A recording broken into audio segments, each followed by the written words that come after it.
Antes de chamar o Rafael, aliás, já chamo o Rafael aqui à frente. Ontem nós estávamos com a igreja de Pissarras e eu fiz um comentário com eles, algo que eu tenho tentado mudar até, não diria a visão, mas talvez poderia chamar de visão, mas a gente tem até um livro que fala sobre isso, Comece pelo Porquê. Então, o que é começar pelo porquê? É a gente parar e fazer a pergunta, por que nós fazemos isso? Por quê?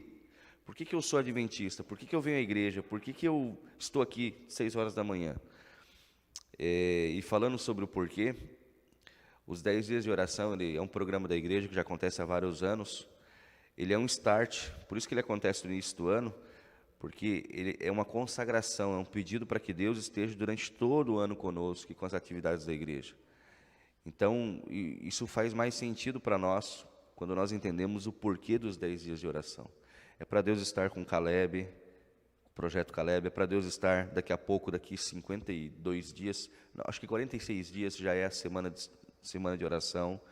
Então, isso tudo são orações, momentos de oração e de consagração para que Deus esteja com todas as atividades que vai acontecer durante todo o ano.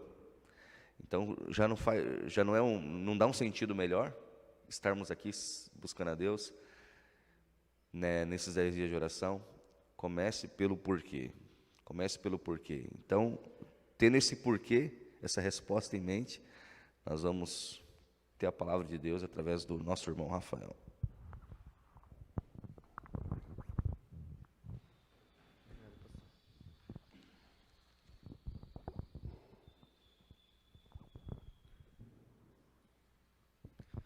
Bom dia, irmãos. Bom dia. Que bom, obrigado, irmã. Que bom estar aqui mais uma vez com vocês, né? E a gente poder dividir a palavra já logo cedo, nas primeiras horas da manhã, né? Lá na igreja de Coroados, onde eu congrego, a gente está fazendo a noite, né? Mas é gostoso a gente começar o dia assim já, né? Aos pés de Cristo e buscando compreender mais as Escrituras. E com essa programação, como disse o pastor, de oração, né?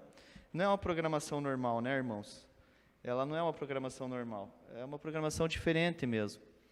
E ela tem esse intuito da gente interceder por outras pessoas, interceder pelo nosso ano, pela nossa programação da nossa igreja, que a gente possa estar com isso no coração a todo momento, enquanto estivermos durante estes dias de oração.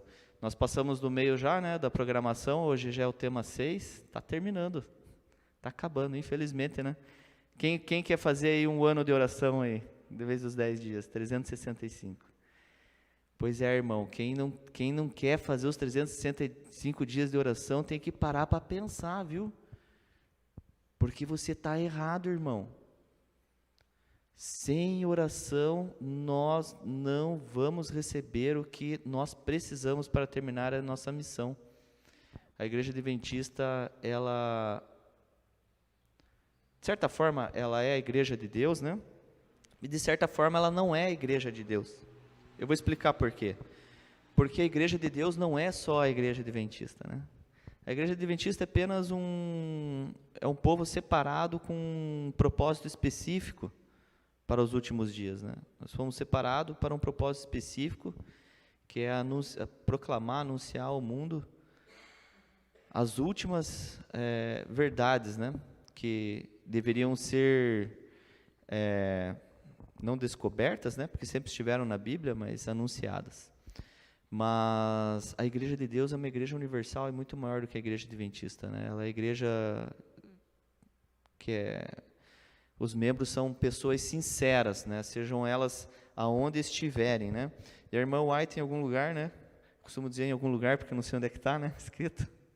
Mas em algum lugar a irmã White diz que muitas pessoas não vêm aqui para os bancos da nossa igreja desfrutar da verdade, porque elas se escandalizariam com a igreja. E quando a gente fala se escandalizar com a igreja, as pessoas pensam em igreja, elas lembram dos dirigentes, elas lembram da associação, da cúpula, lá da direção nos Estados Unidos. Não, irmão, igreja, isso aqui é só um prédio a administração geral é só um jeito de organizar as pessoas. A igreja somos nós. As pessoas não vêm, a irmã White disse que as pessoas não vêm para a nossa igreja porque elas se escandalizariam e perderiam a salvação por causa de mim, né? Por causa de você. É por causa da gente que essas pessoas não vêm, porque nós não estamos preparados para dar o testemunho correto. E nós não estamos preparados para dar esse testemunho por quê? Porque não temos uma vida de oração.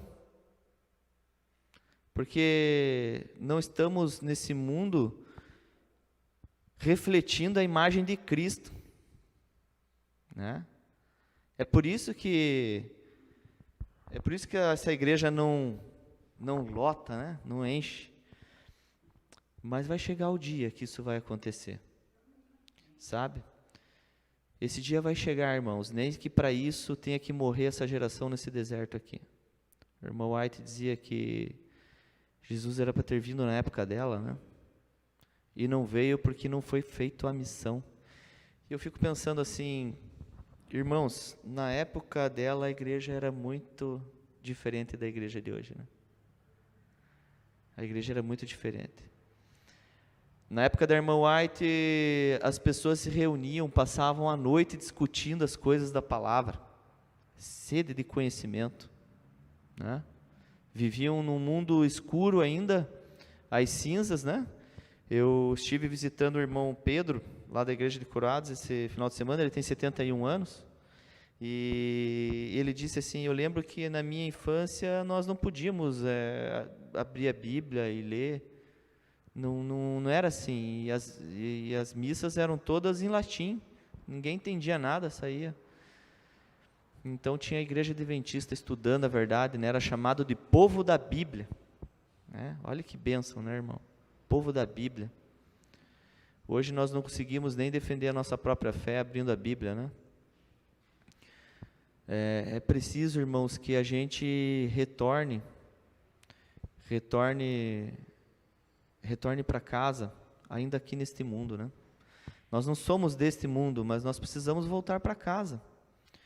E o povo dos últimos dias é um povo que volta para casa, mesmo antes da vinda de Cristo. Enquanto nós não fizermos isso, nós seremos ainda a igreja morna, né? Eu costumo falar lá em Coroados, a gente tem falado muito isso durante os 10 dias de oração, e quero fazer um convite para você. Está sendo transmitido, Bruno? Quero fazer um convite para todo mundo, né? Nós estamos nos reunindo na igreja de Coroados às 8 horas da noite, né? Nós estamos seguindo a apostila lá, e é uma reunião mesmo, um pequeno grupo. Faça parte, separe teu tempo e vá visitar a igreja de Coroados lá e participar com a gente também. Eu costumo falar que nós precisamos entender que a profecia diz que a igreja dos últimos tempos, e não pense que é a igreja adventista não, né? A igreja de Deus nos últimos tempos, ou seja, a reunião de todos sinceros seria uma igreja morna, né? Uma igreja morna, uma igreja que não é nem quente nem fria. Irmãos, para a igreja ser morna, tá? Pense comigo, para ela estar morna, ela tem que estar reunida de partes quentes e partes frias, né? Porque se ela for num todo parte fria, ela está toda fria, né? Ela não está morna, né? E se ela for toda em partes quentes, ela é uma igreja quente. E quando a gente imagina aqui uma pessoa vindo na nossa igreja, uma pessoa quente. O que é uma pessoa quente, irmão? Uma pessoa cheia do Santo Espírito, sabe? Uma pessoa que está com a lâmpada ali, com a lamparina carregada de óleo do Espírito Santo, sabe? E essa pessoa chega aqui, né, com aquele... E ela tem que dividir aquela caloria com cada um, né? E acaba que a igreja não abastece aquela lamparina daquela pessoa. Sabe o que vai acontecer, irmão? Ela vai entrar na mesma temperatura de todo mundo, né? Uma pessoa quente para 10 pessoas fria, vai esfriar a pessoa, né? Agora, se nós formos cheios de pessoas quentes aqui na igreja, né? Uma igreja com uma congregação quente, quando a pessoa chegar aqui fria, ela vai esquentar, né? Ela vai encher a botija dela de óleo, né? Assim como as virgens lá que esperavam o noivo, né? E aí fica aquela pergunta, né? Você está esperando o noivo? Ou você está esperando o favor do noivo, né? Eu quero me casar com o noivo porque esse noivo vai me dar muitas coisas, saúde, né? Uma condição financeira melhor, uma paz aqui nesse mundo, né? Eu quero ter dias tranquilos, né? Eu quero ter dias tranquilos. Eu quero que você fique com esse pensamento, dias tranquilos em sua mente, e abra a Bíblia em Atos, capítulo 4. Dias tranquilos, paz, né? Saúde. A gente quer as bênçãos do noivo, né? A gente quer casar com o noivo porque a gente quer o favor do noivo, né? Mas, irmãos, não é esse o convite que a gente recebeu. Não é esse o convite que a gente recebeu. Vamos ler aqui Atos capítulo 4. Eu convido você a fazer uma oração. Maravilhoso Eterno, estamos aqui, Senhor, mais uma vez, pecadores reunidos, para buscar, Senhor, buscar a Tua face, buscar a Tua presença em nossa vida, Senhor. Porque, Mestre, queremos ser, Senhor, a geração dos últimos dias. Queremos ser, Senhor, aqueles que vão se encher do Teu Santo Espírito, vão fechar a porta, Senhor, para as coisas desse mundo, e vão abrir a porta para as coisas do céu, vão enterrar aqui nesse mundo, Senhor, as suas vontades, vão renegar aqui, Senhor, os seus gostos, para cumprir com esta missão, Senhor. É preciso, Mestre, que nos levantemos, Senhor, para fazer a Tua vontade, e é isso que nós estamos aqui para fazer nesse momento, Senhor. Aceita, Pai, esses pecadores que aqui estão reunidos. Aceita, Senhor, e derrama o Teu Santo Espírito, Pai.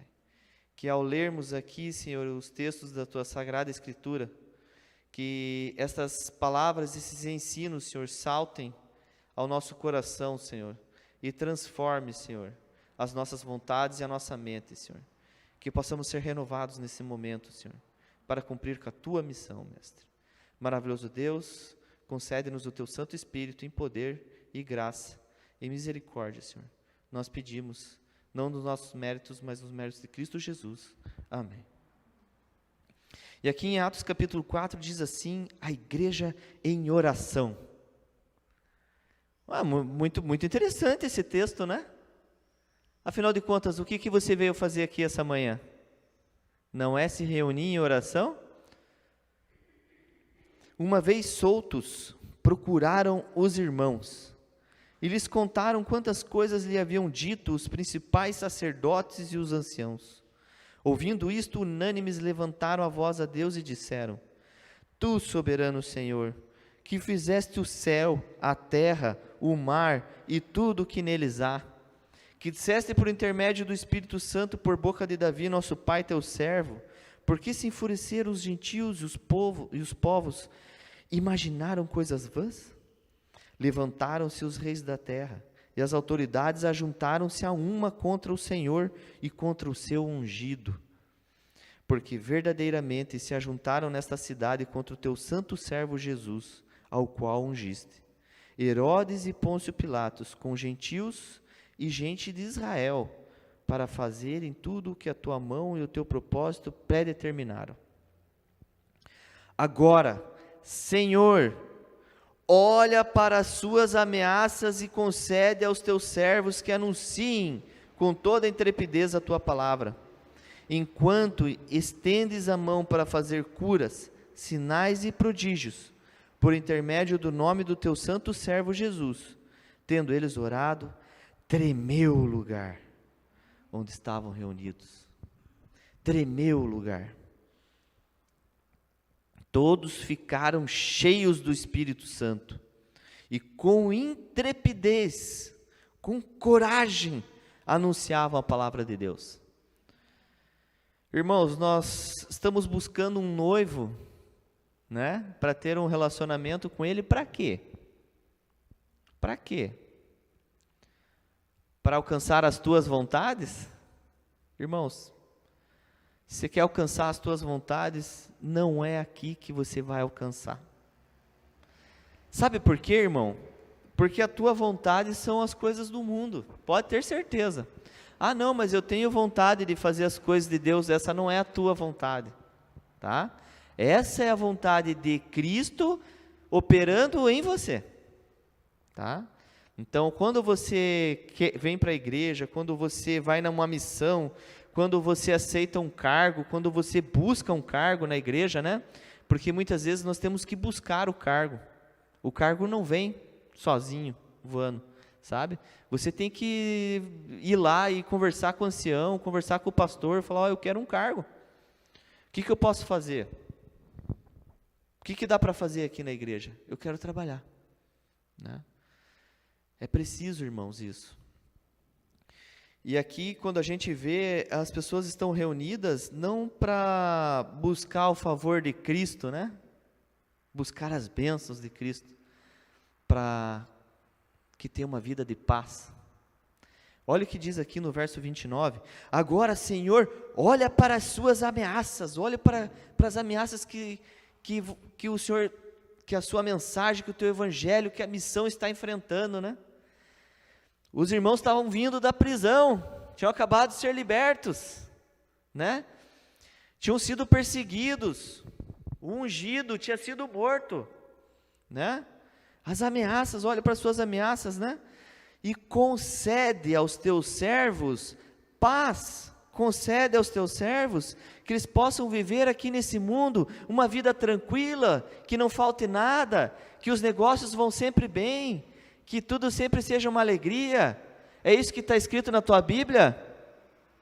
Heresia, irmãos, se estiver escrito isso aí. Não é isso que está escrito, não. O que diz aqui, eles estão orando, eles dizem assim, agora, Senhor, olha, de frente a todas essas ameaças, essas dificuldades, em frente a tudo isso que nós temos que enfrentar, Senhor, concede a nós que anunciemos com toda a coragem a Tua palavra, que a gente vá para a morte. É isso que a gente quer, coragem para morrer, por essa mensagem. Nós queremos coragem, nós não queremos que Tu nos livre, né? Se possível nos livre, mas nós queremos coragem para ir cumprir com essa missão, porque é uma missão que nos leva à morte. Queridos, a missão do Evangelho leva nós à morte. Se você acha o contrário, você não tem entendido ainda qual é a missão da igreja nos últimos dias. Nós precisamos morrer para viver. É necessário morrer para este mundo, para que possamos viver para a glória eternamente. Irmãos, chegou a hora, é necessário virar a página, é necessário fechar a porta para as coisas desse mundo, sabe? Chega, basta. Ah, a profecia diz que a igreja é morna. Sim, a profecia dos últimos dias diz sim que é, mas não a igreja central de Guaratuba. A irmã White diz que pequenos luzeiros começariam a se acender em alguns lugares no mundo. Esta igreja é o luzeiro que vai se acender. A igreja central aqui de Guaratuba é a igreja que precisa de líderes que se acendam, que se encham do Espírito Santo. Senão, não vai acender luz alguma. E as pessoas aqui de Guaratuba continuarão morrendo, ou perdidas, ou salvas, sem conhecer a verdade, porque se aqui estivessem, encontrariam líderes frios, irmãos que vêm aqui estudar a palavra de Deus num sábado de manhã, e quando a programação passa 5, 10, 15 minutos, saem, levantam e vão embora em protesto. Passou o horário, não sei o que, tem que respeitar o tempo. A Igreja de Cristo, quando se iniciou lá, no final dos anos 1800, no começo dos anos 1900, era uma igreja que estudava a Bíblia, tinha sede de Bíblia. Interessa o horário? Interessa o almoço? Se calhar já aproveita aqui e já faça um jejum. O problema, irmãos, é que estamos muito inclinados, né? Muito preocupados com o nosso pão físico. E muitas vezes nos alimentamos mais do que aquilo que a irmã White pede para nos alimentarmos, que é 3 vezes ao dia. Somos gordos fisicamente, né? Somos pesados, né? Porque estamos buscando aquilo que enche a nossa boca, o nosso paladar, né? A irmã White, inclusive, fala sobre isso. É preciso uma reforma alimentar para encher a botija do Espírito Santo. Irmão, se você está cheio de você, como é que esse vaso vai receber alguma coisa dentro? Como? Está cheio? É preciso esvaziar as tuas vontades. É preciso deixar o teu querer de lado e fazer o querer de Cristo, né? Aí sim, irmãos, nos alimentarmos diariamente do pão espiritual. Eu fico pensando, né? Nos adventistas do 7º dia, eu costumo falar que eu não sou adventista do 7º dia, heresia, perdão, né? Irmãos, eu busco ser adventista de todos os dias, porque a nossa igreja vive um momento onde nós somos adventistas no sábado, nos alimentamos apenas no sábado, e ainda mal é mal, né? Mal é mal ainda. Porque muitas vezes só alimentamos a gente e não alimentamos os outros, né? Não partimos o pão no sábado, né? Irmãos, eu gostaria de saber se você separasse um ano para comer todo sábado. Mas você só pode comer sábado. E assim, você pode comer das 9 ao meio-dia, viu? Você tem 3 horas para comer, depois, cessa. E coma tudo que você tiver, não divida nada com ninguém, tá? Abra a geladeira lá e come sozinho, tudo aquilo. Irmão, eu quero ver como é que vai ser a tua vida. Eu quero ver como é que vai ser a tua saúde física. Porque é assim que está sendo a saúde espiritual de muitos de nós. Nos alimentamos pouco espiritualmente, não participamos das reuniões, não estamos preocupados em vir à igreja. Irmãos, misericórdia, irmãos. Nós não podemos agir com presunção, sabe? Dizer assim, Deus me protege, nada vai acontecer. Não, nós temos que fazer a nossa parte. Temos que usar álcool em gel, temos que usar a máscara, temos que fazer o que nos cabe a ser feito. Mas, irmãos, nós não podemos estar com medo de morrer frente a um vírus. Essa igreja aqui, irmãos, quando tinha uma lei dizendo para que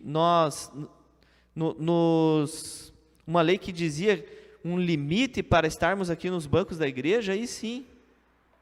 Mas, irmãos, não tem mais essa lei. Cadê os irmãos da igreja? Cadê a igreja aqui? Estamos aqui para encher a botija do Espírito Santo. Irmãos, lembra daquela passagem onde a viúva, ela tinha que recolher os vasos, muitos vasos para encher do óleo, encher do azeite? Lembra?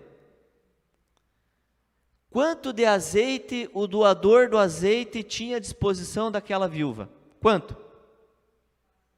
Bastante? O quanto fosse, né? Ele tinha um oceano inteiro de azeite para encher naquelas botijas. O que precisava ter lá na casa daquela viúva? As vasilhas. As vasilhas. Onde estão as vasilhas? Para que Deus possa encher. Onde que está a tua vasilha? Aonde você está? Irmãos, Jesus não vai voltar. Me perdoe, Jesus não vai voltar. A geração do deserto não entrou em Canaã celestial, enquanto aquela geração não morreu. Será que é necessário que a nossa geração morra e venha outra geração para cumprir com essa missão? É isso? Jesus não vai voltar na nossa geração, não é hoje? Irmãos, essa missão é nossa e depende de nós. Depende da quantidade do Espírito Santo em nossa vida. E aqui eu quero caminhar para o final da mensagem, fazendo uma reflexão com os irmãos.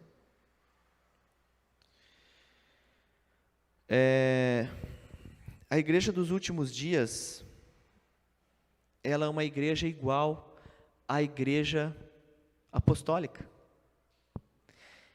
Muitas vezes eu costumo abordar um irmão católico, e a abordagem que eu uso é que a igreja adventista é a igreja católica. O pastor vai, depois do culto de hoje, né, pastor? Vai pedir uma comissão na igreja do Coroado lá, né? A nossa igreja é a mesma igreja, é aquela igreja católica, do início, né? Dos apóstolos, é aquela mesma igreja, irmão. Nós apenas estamos reformando a doutrina, reformando aquilo que foi mudado daquele tempo para cá, né? Esse é o conceito da nossa igreja, né? Retornar à igreja dos primeiros dias do primeiro século, né? Essa é a função da igreja adventista. Uma das funções, né? E aqui quando a gente olha para a igreja primitiva, ela é igual à nossa igreja, é igualzinha. A igreja primitiva era uma igreja unida, que adorava um Deus Criador. Um Deus Criador. Leia aqui comigo.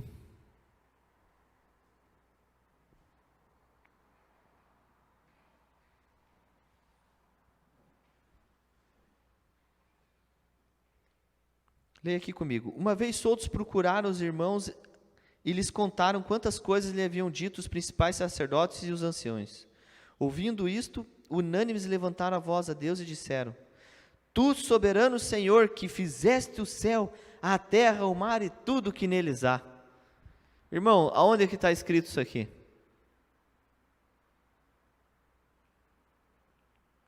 No Antigo Testamento não está escrito isso? Aonde que está escrito lá? O Deus que fez o céu, a terra, o mar e tudo que neles há. Lá em Gênesis, né? Está lá no Deus Criador, né? Quando a lei se refere ao Deus Criador. Está em Apocalipse 14 também, não está? Na proclamação dos 3 anjos. Não começa assim? Falando sobre o Deus que criou os céus, a terra, o mar e tudo que neles há, né? Irmãos, essa é a mesma mensagem daqui. Eles reconhecem a criação, o poder criador de Deus, o Deus criador, nós também, a igreja dos últimos dias também. A igreja primitiva também era uma igreja firme nas escrituras. Veja que eles continuam aqui a mensagem, mostrando que eles conheciam a palavra, né? Eles dizem assim, ó, que disseste por intermédio do Espírito Santo, por boca de Davi, nosso pai, teu servo. E eles citam aqui a palavra de Deus, né? Porque se enfureceram os gentios, os povos, imaginaram coisas vãs? Levantaram-se os reis da terra, as autoridades, ajuntaram-se a uma contra o Senhor e contra o seu ungido, né, Jesus. Porque verdadeiramente se ajuntaram nessa cidade contra o teu santo servo Jesus. E aqui eles vão contando o que aconteceu na época deles, ao qual ungiste Herodes e Pôncio Pilatos com os gentios e com os próprios nossos aqui de Israel, para fazerem tudo o que a tua mão e o teu propósito predeterminaram, né? Jesus tinha que morrer, né? Irmãos, a igreja primitiva era uma igreja firme nas Escrituras. E nós já fomos chamados como povo da Bíblia.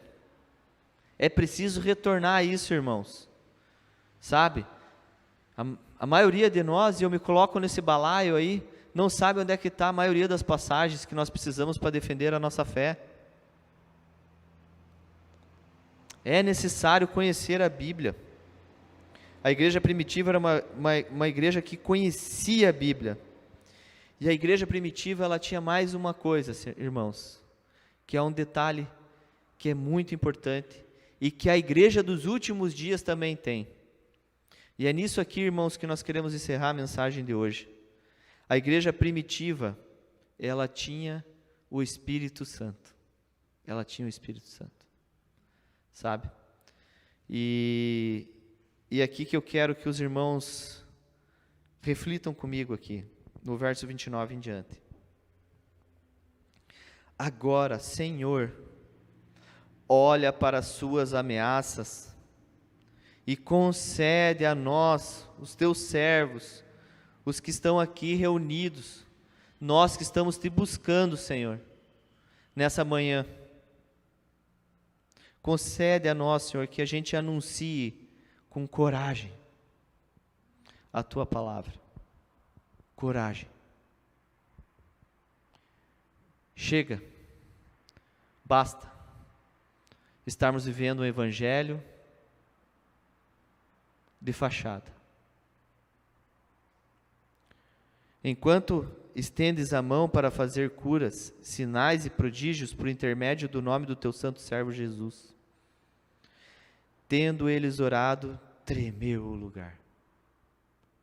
Irmãos, é necessário que a gente faça tremer as nossas estruturas nessa reforma. Precisamos reformar. Precisamos continuar a reforma em nós, em nossa vida, para que Deus possa nos usar tremendamente nesse mundo. E esse mundo possa tremer, irmãos. Tendo eles orado, tremeu o lugar onde estavam reunidos. Todos ficaram cheios do Espírito Santo. E com coragem anunciavam a palavra de Deus. Amém? Que isso possa se realizar na minha e na tua vida. Irmãos, eu quero fazer um propósito com você agora. Eu quero que, separadamente, você se ajoelhe e sozinho faça uma oração e peça o Espírito Santo. Peça o Espírito Santo por você e pela igreja que você pertence. Que essa igreja da qual você congrega se encha do Espírito Santo. Que essa igreja seja a luz que vai iluminar as outras igrejas, que seja a luz que vai brilhar nesse mundo.